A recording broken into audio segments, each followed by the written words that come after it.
merci d'être là, en présence, en public. Ça fait chaud au cœur de voir du monde dans une salle. Je rappelais à quelqu'un en coulisses que la dernière fois que nous avons eu l'occasion d'organiser véritablement à l'école urbaine un événement en public, c'était il y a 2 ans, presque jour pour jour.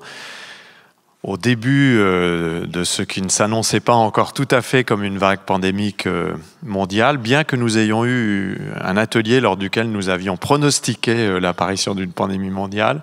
Et depuis 2 ans, nous avons été sevrés de moments où nous pouvons vous rencontrer.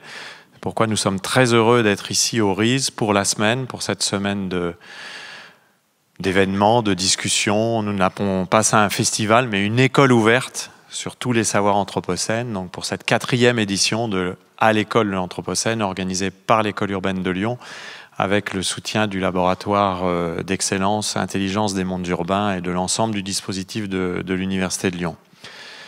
Je vous remercie d'être là et je remercie tous ceux qui nous suivent en streaming, puisque nous avons évidemment mis en place toutes les conditions pour que nos activités, à partir de 17h le soir, soient accessibles en streaming. Et ensuite, d'ailleurs, je l'annonce pour tous ceux qui nous écoutent et pour vous qui êtes ici, il y aura disponible des podcasts, vidéo et audio, puisque nous avons également une programmation radio qui dure toute la semaine, chaque jour, avec à la fois des débats, des conférences, des entretiens, des interventions, et puis également des playlists musicales qui ont été faites par quelques-uns de nos invités. Mais vous avez le temps de découvrir la suite de cette semaine, puisque nous commençons juste. Et pour commencer, il nous faut un petit mot officiel. Nous sommes très contents d'être à Villeurbanne. Notre présence s'inscrit dans le cadre de notre partenariat avec la ville de Villeurbanne à l'occasion de l'événement que constitue le fait que Villeurbanne est la première capitale française de la culture. Villeurbanne est donc capitale française de la culture 2022. La thématique retenue est place aux jeunes et il nous a paru absolument indispensable de participer à cet événement annuel. Et c'est avec grand plaisir, et nous sommes très honorés en même temps, à côté de ce plaisir, que j'accueille Cédric Van Stevendal, donc qui est maire de Villeurbanne et qui souhaitait dire quelques mots à l'ouverture de cette semaine, en sachant qu'il reviendra à la clôture pour vous parler plus longuement d'un certain nombre de points qui lui tiennent à cœur. À toi, Cédric. Merci Michel Lusseau, bonsoir à chacune et chacun d'entre vous. Je salue bien sûr Alandra Nelson, dont j'ai le privilège de la voir en retour. Vous allez bientôt la découvrir sur l'écran, mais moi je la vois. Et juste le plaisir de vous saluer et vous remercier infiniment d'ouvrir cette séance aujourd'hui. Michel l'a dit, j'ai très peu de minutes parce que vous êtes venu écouter, ou alors vous êtes connecté pour écouter Alandra Nelson, mais je voulais quand même vous dire que, comme vous, j'ai commencé par de la sociologie. Alors certes, je n'ai pas fait Columbia, mais en tout cas, ça m'a énormément appris et je vous remercie infiniment d'être avec nous ce soir et avec l'école urbaine de Lyon. École urbaine de Lyon qui organise sa semaine de l'Anthropocène à Villeurbanne. Les temps changent et c'est bien ainsi. Saluer les élus qui sont présents dans la salle. Je vois Agnès Touvenot, Stéphane Friou qui sont là avec Bernard Sevaux qui participent à l'organisation de cette capitale française de la culture dont, avec Stéphane Friou, nous avons souhaité faire en sorte qu'elle laisse une place importante à la culture scientifique. Et donc c'est bien tout naturel que nous accueillons à la fois cette semaine de l'Anthropocène et l'ensemble des travaux qui vont avoir lieu pendant cette semaine. Ce que je voulais également vous dire, c'est qu'effectivement, on est très fiers à Villeurbanne d'accueillir cette semaine de l'Anthropocène et que, à titre personnel, moi, je suis extrêmement convaincu de l'importance, en fait, de tout type de savoir académique et encore plus convaincu dans les temps si troublés que nous vivons. J'ai tellement peu de temps que j'ai même pas pris le temps de saluer Vincent Véchamp du RISE qui nous accueille en ce lieu. Mes excuses, Vincent, et merci d'accueillir cette semaine de l'Anthropocène. Il faut juste faire quelque chose pour le chauffage dans la loge, sinon après on a un problème de voix. Donc l'importance des savoirs académiques, dans des moments si troublés, et puis surtout dans des moments où finalement il y a eu une forme de déconnexion extrêmement forte entre l'exercice du pouvoir politique et globalement le mouvement des idées. En tout cas, c'est une analyse personnelle qui m'importe d'essayer de combattre dans ces moments particuliers que nous vivons. À la fois cette déconnexion et puis aussi peut-être une forme de désarmement intellectuel intellectuelle. Non pas que le personnel politique français ne pense pas. D'abord, ce serait prétentieux d'imaginer que je le fasse. Moi, ça fait à peine 18 mois que je suis élu et comme je le dis assez souvent, nous n'avons encore rien fait, donc on a tout approuvé.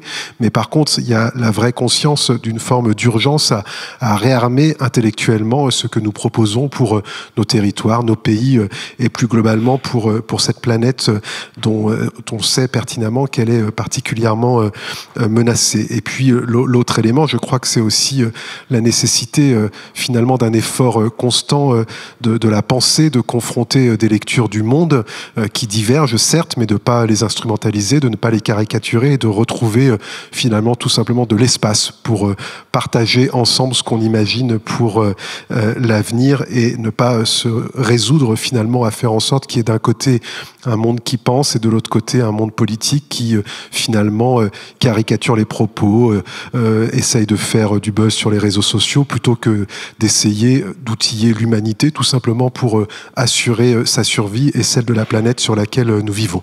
Très modestement, Villeurbanne a été une ville qui a toujours essayé cela autour à la fois de son ambition de socialisme municipal, mais surtout sur son ambition d'essayer de raccorder finalement deux choses, à la fois le lieu de l'expérience et le lieu de la pensée. Et c'est dans cette ville une tradition historique. On discutait tout à l'heure avec des intervenants que vous allez voir à la table ronde à 21h, qui imaginaient, ils me disaient qu'est-ce qui se passe sur les universités populaires, pourquoi ça n'existe plus. Ici on retrouve dans les archives du RIS qu'il y en avait en 1937, donc vous voyez c'est important d'avoir cette capacité de laisser de la place à la pensée à la fois universitaire. Et je crois que pour résumer finalement le propos de Villeurbanne, c'est une terre qui relie le dire et le faire et qui essaye de laisser en permanence de l'espace à la pensée. Laisser de l'espace à la pensée, c'est ce que je vous souhaite à toutes et à tous pour cette semaine, en tout cas de travaux. Michel Lusseau a la gentillesse de dire que je reviendrai conclure. Bien sûr, nous allons suivre aussi ces travaux par les différents canaux que vous proposez, parce que je crois qu'on a un besoin profond de réenchanter finalement le monde dans lequel nous vivons et de sortir des ornières de post-vérité dans lesquelles on essaye de nous enfermer au quotidien. C'est un travail de longue haleine auquel chacun doit prendre sa part. Merci Michel, à vous et votre équipe de le faire. Merci Alondra de nous partager avec nous ce moment si précieux. Je laisse la parole à Michel Lusseau.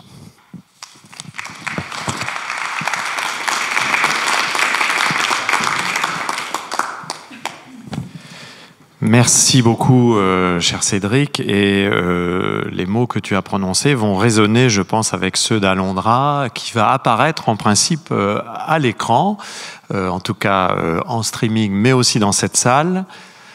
En tout cas, je le pense. Alors, c'est la magie du direct, hein, donc des fois, tout ça est un peu plus long que prévu.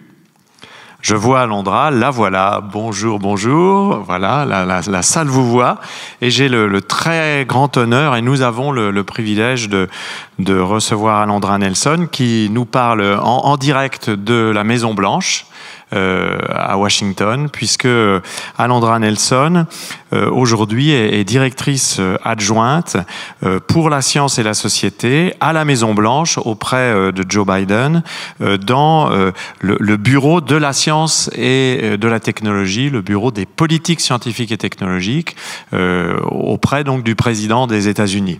C'est donc un immense privilège pour nous que d'avoir Alondra Nelson qui va nous parler de son travail et de son approche, en sachant qu'elle est la première personne à être dans la position qui est la sienne, puisqu'elle a été recrutée par l'équipe du président Biden en tant que sociologue. Alondra a un très impressionnant parcours académique dans les universités américaines. Elle a été professeure de sociologie à l'université de Columbia. Elle est actuellement professeure à l'Institut d'études avancées de l'université de Princeton. Donc c'est une scientifique spécialiste de sciences sociales qui travaille en particulier à la compréhension de la façon dont un certain nombre de progrès scientifiques et notamment médicaux viennent s'articuler avec des problématiques sociales. Elle travaille notamment beaucoup sur les relations entre les sciences et les inégalités sociales.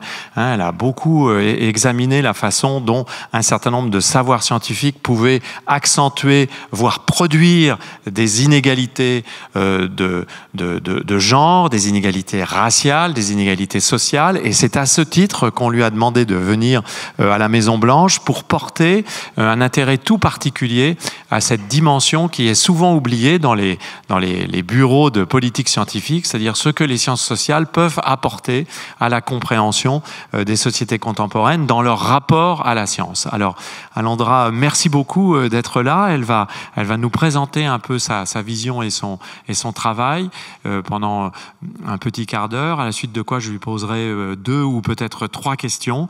Et puis ensuite, je vous rappelle qu'à suivre, nous avons la première table ronde de cette semaine qui sera consacrée à la problématique de l'habitabilité de la planète Terre. Alondra, c'est à vous.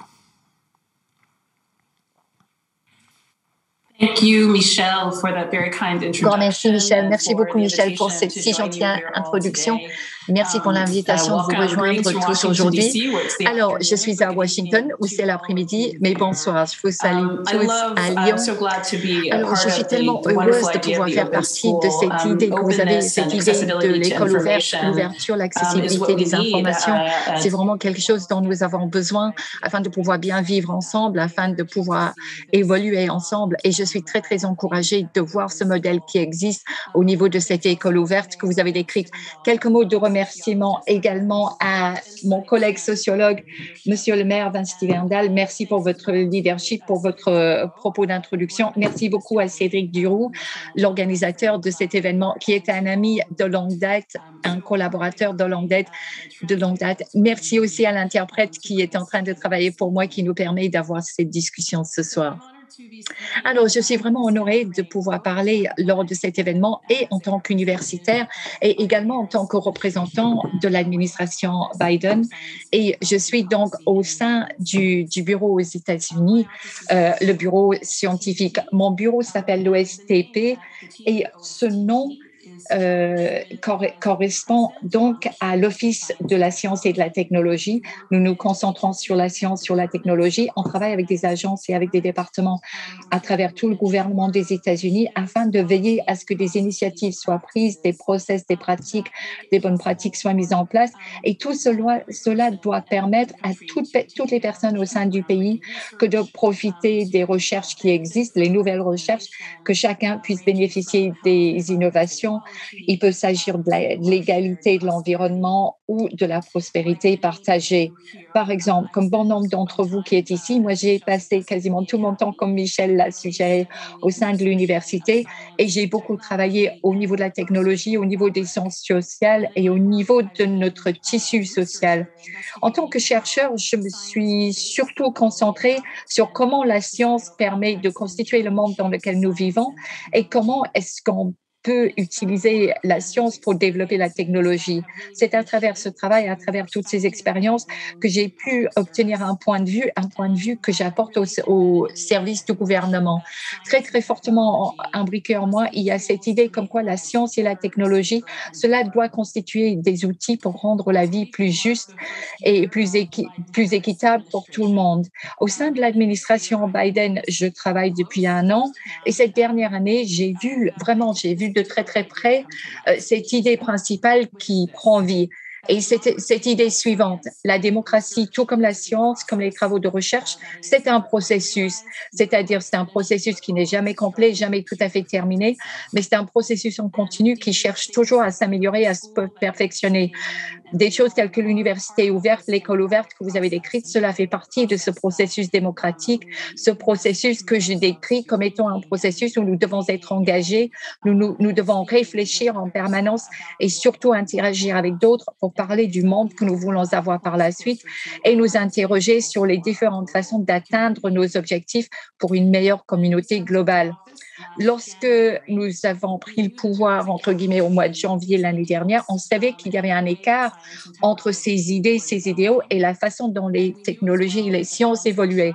On savait également que les liens de confiance entre la science et le gouvernement s'étaient effrités au fil du temps. Nous savions que les valeurs clés de justice, d'intégrité et d'équité étaient trop rarement illustrées à travers les sciences et les technologies qui sous-tendent nos vies au quotidien. Nous voyons cela à travers un certain nombre d'exemples. Nous le voyons, par exemple, au niveau de l'accès que nous avons vis-à-vis des données. Au mieux, les données racontent nos histoires et permettent de montrer de la couleur. Or, trop souvent, ces données et ces informations, on les abuse, on les utilise pour tracer les mouvements des personnes, pour suivre les personnes qui quittent leur maison et pour les menacer lorsque les personnes cherchent à trouver un travail. Il y a l'intelligence artificielle, il y a tout ce qui est génomique, tous ces outils qui nous aident à répondre à des questions importantes sur le monde et qui nous aident à faire des choses importantes dans le monde. Mais bien trop souvent, les algorithmes qui sous-tendent ces technologies sont utilisés avec des biais qui ne sont pas régulés, qui ne sont pas vérifiés, et ainsi ces données deviennent très, très dangereuses. Et nous avons les outils, je dois dire. Nous avons les outils pour guérir, pour empêcher la souffrance humaine, mais bien trop souvent, ces outils sont utilisés à d'autres fins. Voilà le genre d'inégalité que nous voyons de plus en plus dans votre pays et dans mon pays également. Et c'est le genre d'injustice également qui commence à exister, surtout dans les vies des personnes les plus vulnérables, les plus démunies. Et c'est à nous les citoyens, à nous également les universitaires, que de faire ce qu'il faut afin de résoudre ces problèmes. Tout simplement parce que nous avons la possibilité d'alléger les souffrances dans le monde, mais nous ne le faisons pas toujours. Ce n'est pas un échec de la science, c'est un échec de notre imagination sociale, de notre imagination politique. Lorsque nous rompons avec l'oppression qui existe ailleurs dans le monde, mais si nous pouvons le faire, mais nous choisissons de ne pas le faire, c'est un échec de la conscience et pas de l'ingénierie sociale. Et grâce au travail universitaire que j'ai pu faire, je suis en mesure aujourd'hui de reconnaître que ces tensions constituent le fardeau de ce moment historique. Et il est très important de noter que ce que nous faisons aujourd'hui, notre façon de résoudre ces problèmes, ces tensions, notre capacité à mieux faire dans le monde par la suite en tenant compte du travail social que nous pouvons faire pour ce faire, notre façon de résoudre ces tensions, c'est notre référendum en tant que communauté globale. Il s'agit de nous interroger sur qui nous sommes et qu'est-ce que nous voulons avoir comme société globale. Au centre de nos sciences et de nos technologies et de nos visions au sein du gouvernement Biden, nous sommes en train de développer une politique de sciences et de technologies qui voit des solutions pour aider les personnes vulnérables et pour faire en sorte que nous soyons en mesure de protéger les personnes les plus démunies. Nous voulons utiliser des développements technologiques à bon escient. Nous voulons pouvoir faire en sorte que le grand public puisse voir que la science est bien utilisée. Les commentaires que je vais formuler donnent un peu la feuille de route, tout ce que nous avons fait ces dernières années pour restaurer la confiance au niveau des gouvernements, au niveau de la science, afin de faire en sorte que les sciences et les technologies et les politiques soient équitables. C'est-à-dire, nous voulons tenir compte surtout de la vulnérabilité des uns et des autres et faire en sorte que cela fasse partie intégrante de notre approche.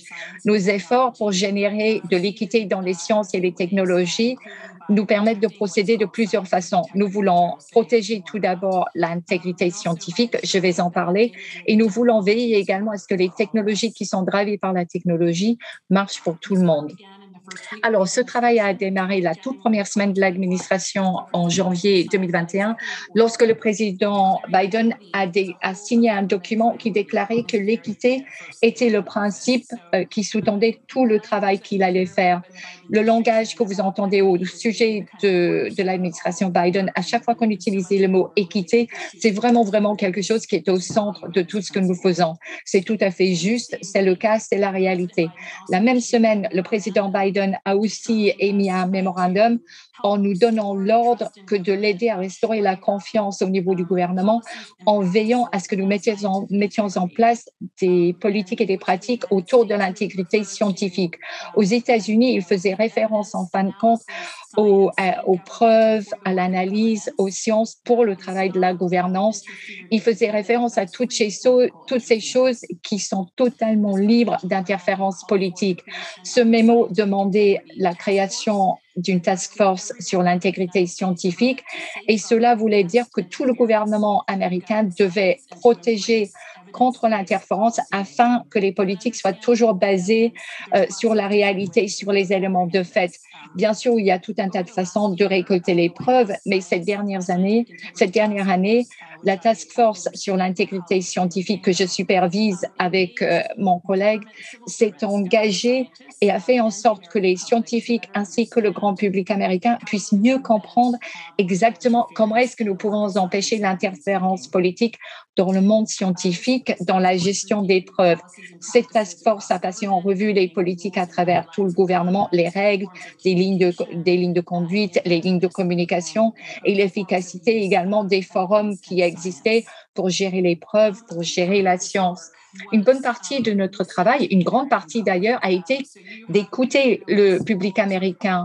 Donc vous, au niveau de l'école ouverte, vous savez quel genre d'engagement il faut. C'est quelque chose que nous voyons souvent bien plus en Europe et en Europe bien plus qu'aux États-Unis. Et donc d'une certaine manière, les modèles de feedback public, c'est quelque chose où nous n'avons pas trop l'habitude. C'est une forme d'innovation, en tout cas pour le travail que nous faisons, même si ce n'est pas un travail d'innovation pour vous à d'autres endroits dans le monde. Typiquement, nous avons cherché à collecter des informations avec un processus formel avec le grand public. Nous avons un certain nombre de personnes qui ont pu travailler avec le grand public. Et au niveau de ce process, on demandait simplement aux citoyens de venir en réunion sur Zoom. On leur permettait de prendre la parole pendant 2 minutes. On les laissait libres et on voulait surtout que chacun puisse sentir qu'il avait la possibilité de s'exprimer pour nous aider à mettre en place les politiques qui s'imposent. Donc, qu'est-ce que nous avons entendu? Nous avons entendu que le grand public était surtout préoccupé par rapport aux conclusions des scientifiques. Les gens nous disaient qu'ils n'étaient pas sûrs de pouvoir leur faire confiance.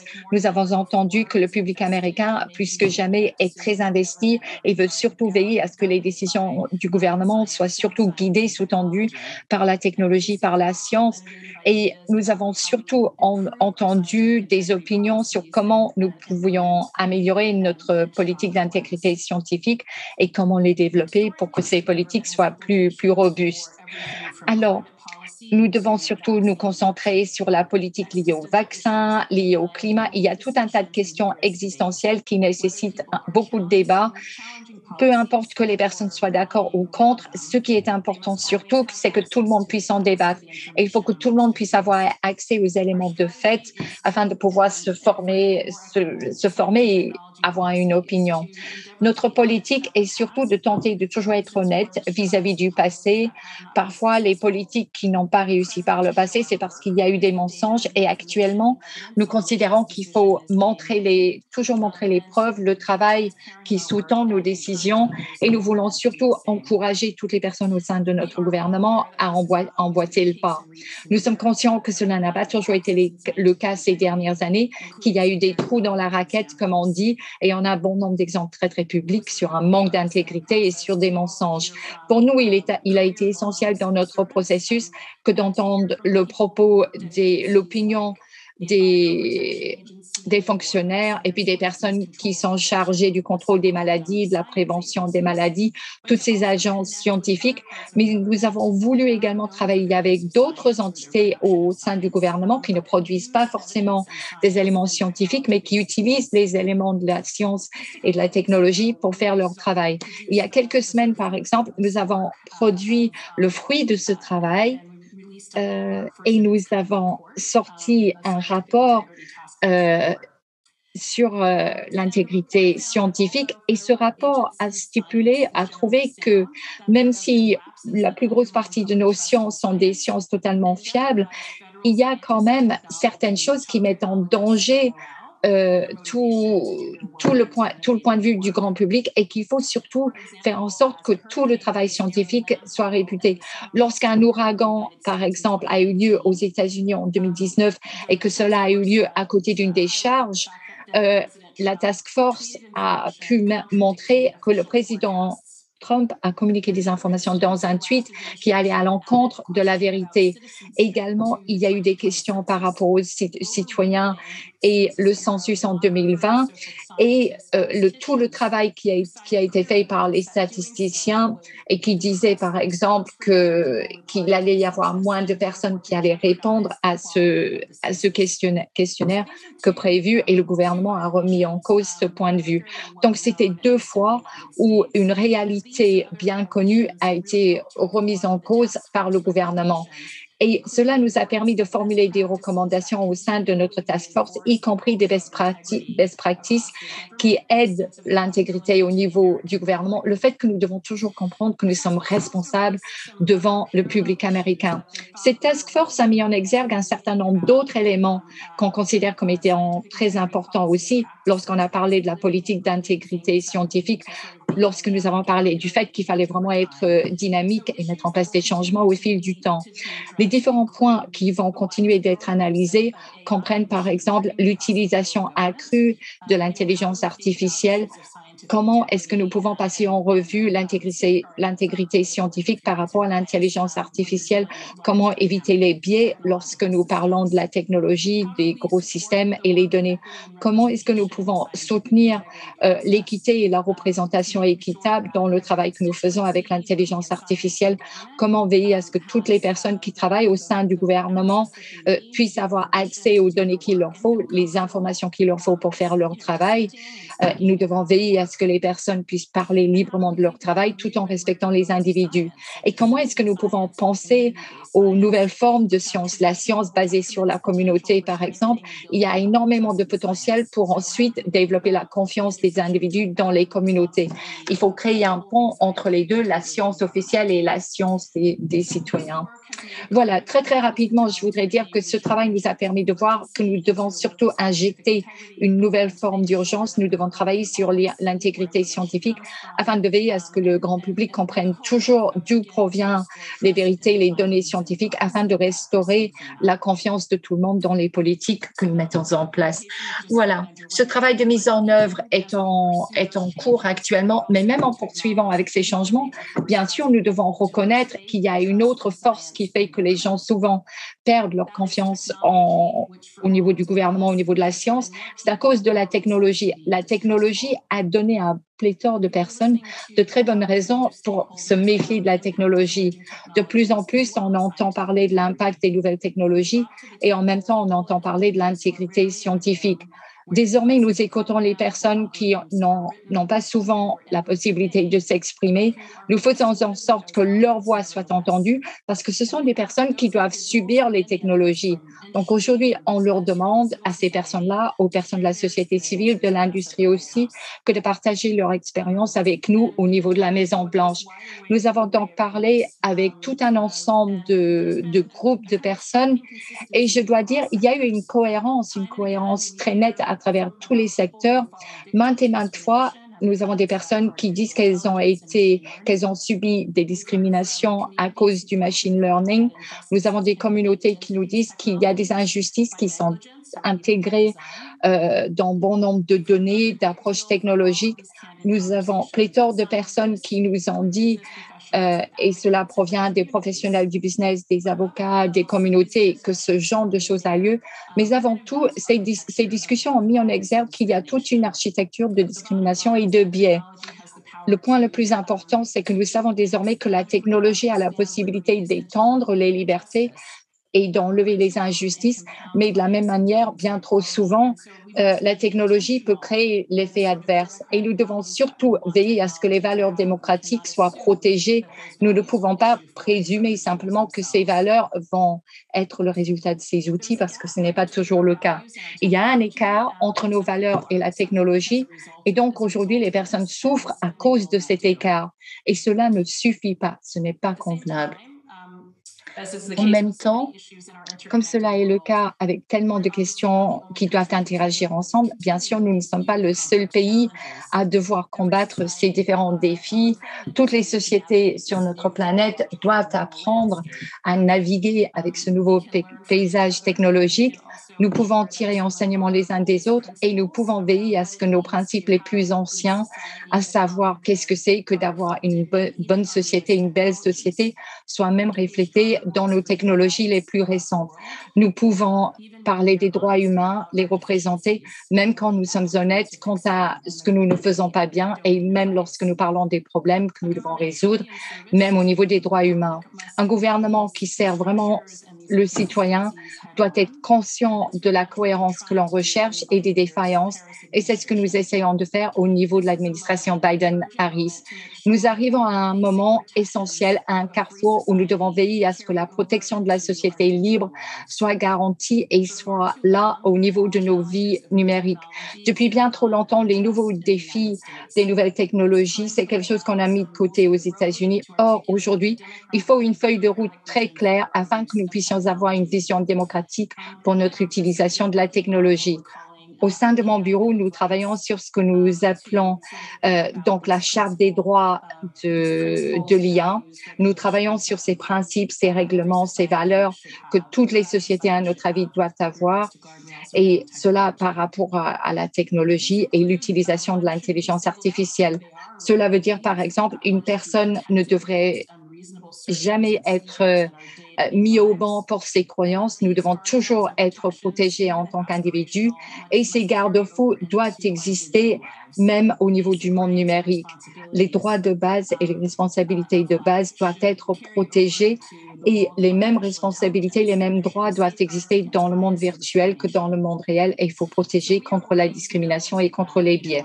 Donc, nous travaillons afin de développer une société américaine et également une société globale où nous protégeons l'individu et où l'innovation peut avoir lieu, où la protection existe pour tous et où cette protection permet l'innovation. Les communautés marginalisées doivent pouvoir s'exprimer et doivent pouvoir bénéficier des processus de recherche et de développement au niveau de la science et de la technologie.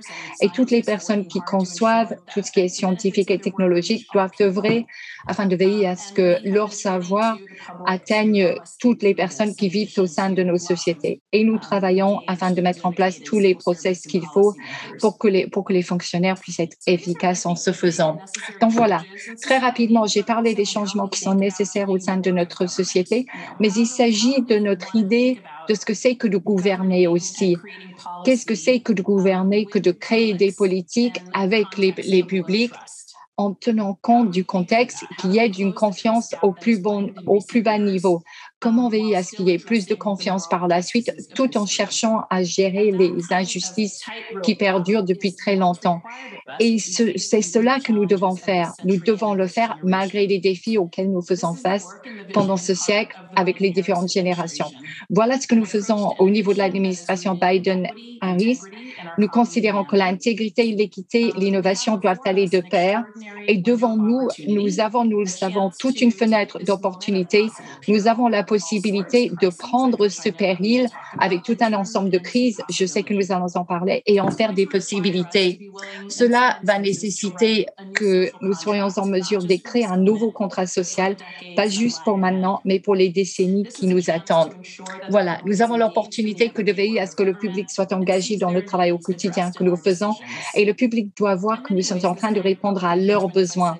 Ce genre d'engagement public, comme je l'ai déjà dit, c'est quelque chose qui est essentiel, très courant en Europe, moins courant aux États-Unis, mais nous sommes en train de faire en sorte que nous changeons de braquet au niveau de notre travail. Peu importe le défi, nous devons être engagés vis-à-vis du public et veiller à ce que toutes nos politiques et nos process soient en ligne avec les besoins, avec le vécu des citoyens que nous représentons. Notre rôle est de protéger les droits au niveau de l'intelligence artificielle. Nous devons empêcher toute interférence avec les sciences et les technologies. Nous voulons travailler avec les citoyens et les communautés pour faire en sorte que les bonnes décisions soient prises. Il y a un cohorte qui doit représenter les expériences de la vie américaine et c'est cela qui nous permet de renforcer nos efforts tout en faisant ce travail pour abaisser les barrières et les obstacles de notre époque. Donc, nous avons tous un rôle à jouer dans ce travail au niveau de la communauté locale, au niveau de nos sociétés, de nos entreprises. Voilà, je vous souhaite une conférence très, très réussie. Je suis vraiment très honorée et ravie d'être ici avec vous et je sais que nous allons désormais avoir une petite conversation et merci encore de m'avoir invitée à être présente avec vous.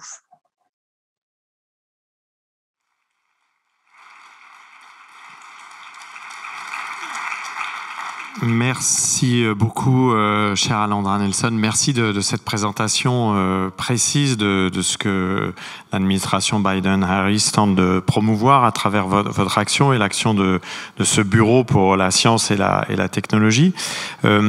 Nous avons pris un tout petit peu de retard, mais ce n'est pas grave. C'était tout à fait passionnant de vous écouter. Je me permettrai donc juste une question pour que vous puissiez un peu approfondir. Vous avez beaucoup travaillé dans le passé en tant que sociologue et vous l'avez rappelé ici, à la façon dont la science pouvait non seulement ne pas régler les problèmes de société, mais parfois en créer, et notamment comment la science pouvait être l'origine de discrimination, notamment de discrimination sociale, de discrimination de genre, de discrimination raciale. Vous avez beaucoup étudié cette question-là dans vos travaux académiques.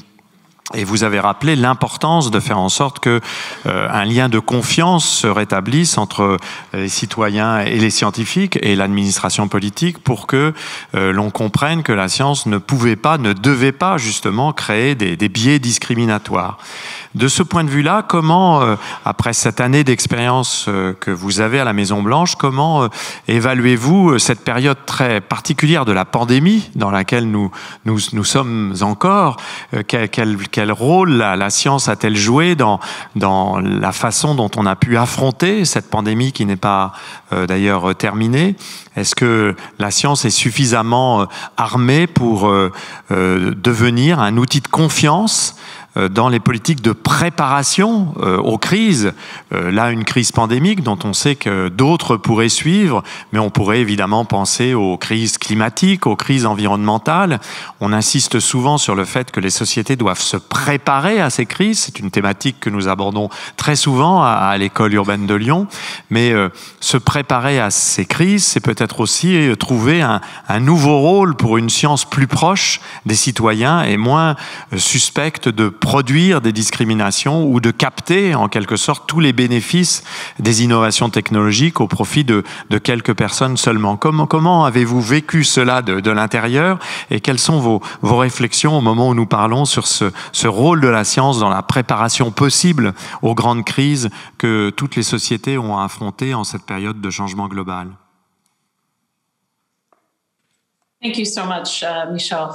Merci beaucoup, Michel. Merci beaucoup pour ces commentaires formidables. Vous avez très, très bien résumé une très bonne partie de ce que j'ai essayé de dire.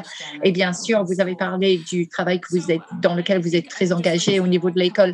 Je voudrais simplement évoquer quelques points parce que je suis consciente du fait que nous manquons de temps. Tout d'abord, je voudrais dire que ce moment de la pandémie a été un exemple extraordinaire, un exemple puissant. Et nous avons montré à quel point la science peut être efficace. Il y a un certain nombre de points que j'aime bien mettre en exergue lorsque je parle de la pandémie et du rôle des sciences sociales. En moins d'un mois, nous avons trouvé le génome, le code génétique du virus, du coronavirus, du COVID-19. En moins d'un mois, nous avons pu savoir au niveau du génome de quoi il s'agissait. Donc, on savait pas mal de choses au sujet de ce virus très, très tôt. Également, il nous a fallu moins d'un an, nous avons mis moins d'un an pour développer le vaccin, ou en tout cas la première itération du vaccin, ce vaccin désormais qui est en train d'être déployé à travers nos communautés et de façon beaucoup plus large à travers le monde. Il y a une distribution de plus en plus équitable d'ailleurs de ce vaccin. Néanmoins, nous nous sommes retrouvés avec un problème social, avec des problèmes sociaux au niveau de la méfiance vis-à-vis des gouvernements. Il y a eu tous les débats des anti-vaccins aux États-Unis. Nous avions beaucoup de personnes qui étaient très, très méfiantes. Et ce que j'essaie de dire, en gros, c'est que oui, nous avons réussi à résoudre le problème scientifique en moins d'un an. Et pourtant, cette pandémie a continué et cette pandémie continue d'animer nos vies. Et ce, en grande partie parce que les problèmes posés par la pandémie ne sont pas seulement des problèmes liés au vaccin ou liés au fait qu'il faut avoir le bon séquencement génomique pour pouvoir produire le vaccin. Et donc, je trouve que cela a été une courbe d'apprentissage assez incroyable pour nous et l'infrastructure dont on a besoin au niveau de la santé publique afin de pouvoir fournir les services gouvernementaux, afin de fournir les les aides dont les personnes ont besoin dans ces moments de crise, dans ces moments de stress. Donc, j'ose espérer que cette pandémie va nous permettre de tirer énormément de très bons enseignements sur ce que nous avons vécu, sur ce que nous vivons encore, et les sciences sociales sont essentielles pour ceci. Et j'espère que nous allons pouvoir commencer à mieux comprendre exactement quels sont les autres morceaux du puzzle, les différentes façons que nous pouvons mettre en exergue pour cette crise spécifiquement et qui peuvent nous servir par la suite. Les outils scientifiques, les outils technologiques ont été insuffisants d'une certaine manière. Donc maintenant, si nous commençons à penser à la préparation pour d'autres crises, pour d'autres désastres, pour d'autres pandémies, nous avons surtout besoin de nous interroger comment créer les canaux, les ponts, tout ce qui va nous permettre d'avoir l'architecture qu'il faut, l'infrastructure qu'il faut, afin de pouvoir mieux combattre ce qui va nous tomber dessus par la suite. C'est valable pour la crise climatique, mais il faut voir les différentes façons de vivre, les différentes façons de manger. Et tout cela n'est pas seulement lié à l'innovation, à la science et à la technologie. Et donc, bon nombre des outils qu'il va nous falloir vont exiger que nous nous posions la question du gouvernement qui inclut les sciences sociales, pas uniquement basées sur l'économie, sur les expériences, mais sur l'expérience qualitative des personnes dans leur vie au quotidien. Il s'agit d'utiliser les outils des sciences sociales dans le travail d'analyse des politiques afin de voir si oui ou non les politiques ont réussi ou échoué. Il faudra veiller à ce que les sciences sociales et le travail que j'ai décrit soient en mesure de créer les ponts qui sont nécessaires entre les académies, les universités et le grand public. Et ceci me ramène à ce que j'ai dit tout à l'heure, c'est qu'il faut vraiment avoir un examen honnête, à savoir que la science seule, les outils de la science et de la technologie sont insuffisants. Il faut l'élément du puzzle social, l'élément du puzzle humain, l'élément du puzzle historique pour faire les politiques de demain.